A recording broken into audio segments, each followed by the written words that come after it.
3 korrik, biri i zemërdhënies. Tani, kur pali erdhi në Jerusalem, ai provonte t'u bashkohej dishepujve, por të gjithë i friksoheshin, duke mos besuar se ishte dishepull. Por Barnaba e mori dhe e çoi tek apostujt, dhe u tregoi se si ai pa Zotin gjatë rrugës. Veprat e apostujve 9, 26 deri në 27. Një mbrëmje në vitet 1960, një hipi i çrregullt mbërriti në një kishë shumë të madhe dhe me kod serioz veshjeje, pranë bregdetit të San Franciscos. Kur hyri brenda, asnjë nga mikpritësit nuk e përshëndeti.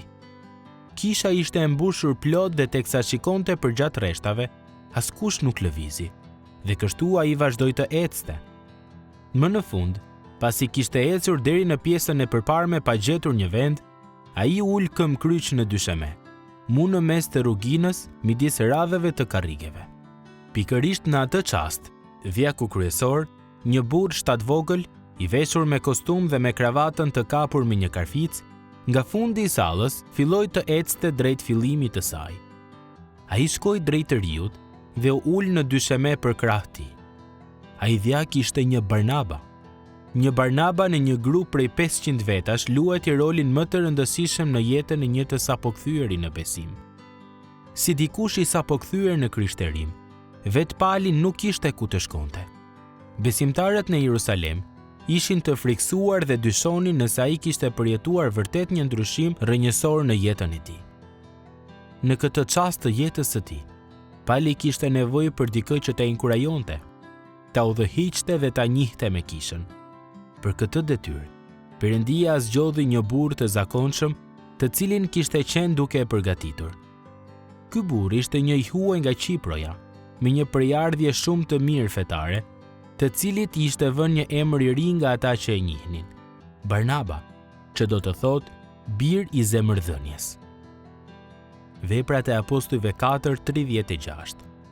Kjo karakteristikë e Barnabës, natyra e tij zemërdhënëse, bëri që ai të kishte ndikim në jetën e palit. Në shkrim, nuk na thuhet se Barnaba e drejtoi palin diku, se i vizatoi një hart ose i sugjeroi dikë me të cilin të mund të fliste.